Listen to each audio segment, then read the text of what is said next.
Say, did you ever hear the story about the curious case of the cursed startup money? Well, I'm going to talk about that next.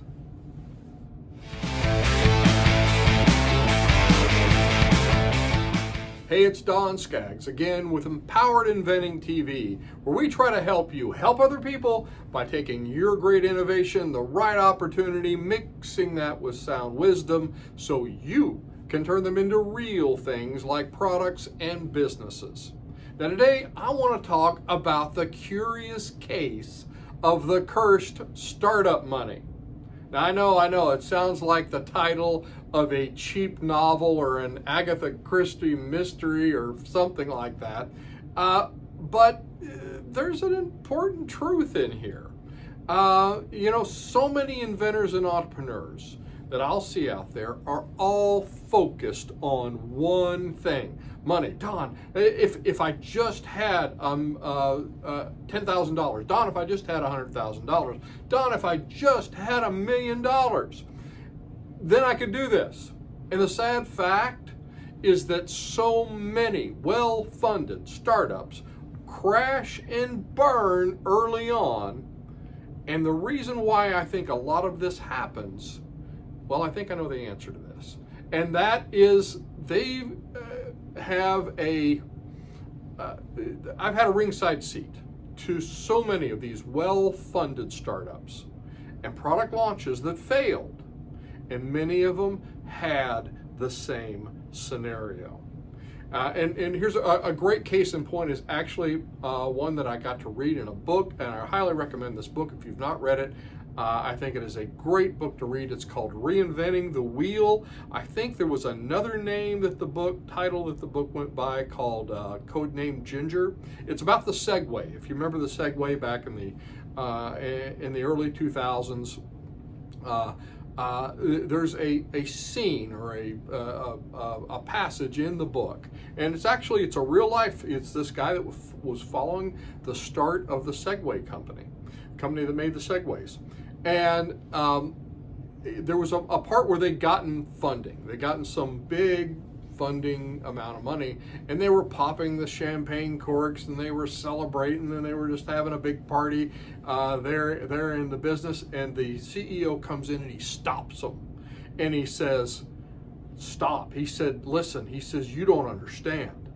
This money isn't money that." This is funding. This money, it has one purpose, and that's to give us the opportunity to make money. And that was very telling. It's very telling on what happened to the company at the end of the story. Again, it's a great story, great book. I highly recommend reading it. But here's what happens. When the company gets lucky, they've won the funding lottery, and they've taken in a whole bunch of money. And they're like, great, let's get started. And they start launching, they start testing stuff, start testing everything, and a lot of what they test fails. And by the way, here's a hint: that happens to all of us. Early on, you're going to make your biggest mistakes. The most bad stuff's going to happen. You're going to learn, and they're going to be the very expensive mistakes if you have a lot of money. And this is the gist of what I'm talking about. Because they had a lot of money in the beginning, they spend more of it than they would have if they didn't have it. Their burn rate winds up being way too big in the beginning, and they burn through all this cash, and too much money in the beginning actually ends up becoming a curse and not a blessing. And here's the advantage, though, I see to that. And again, I like to turn the whole story around here and have you see it from the other side. And instead of it being a bad story with a bad ending, let's turn it into a good opportunity story. And the good opportunity is for those of you out there that are, maybe you're starting with a little cash. Maybe you don't have a lot. Maybe you're having to bootstrap like I did when I started my company. Maybe you don't have a lot to spend.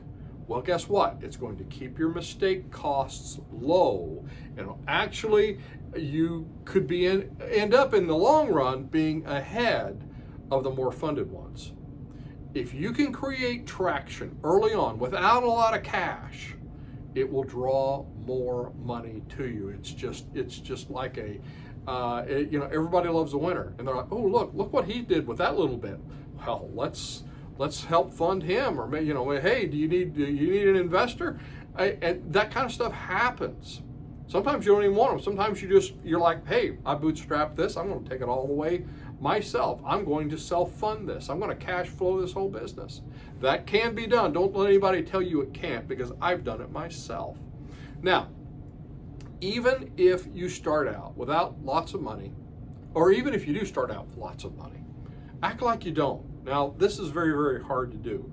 If you are well funded, you gotta act like you're super cheap.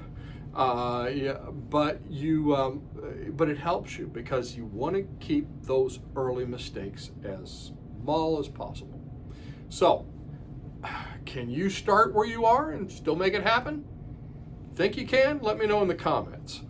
For more information on this, you might want to check out Empowered Inventing Academy's course called Getting Started, and that's at empoweredinventing.com. I'm Don Skaggs. This is Empowered Inventing TV. Like, subscribe, help us to build our tribe. I'll look to see you at the next meeting, workshop, maybe one of those online courses, or on the next video.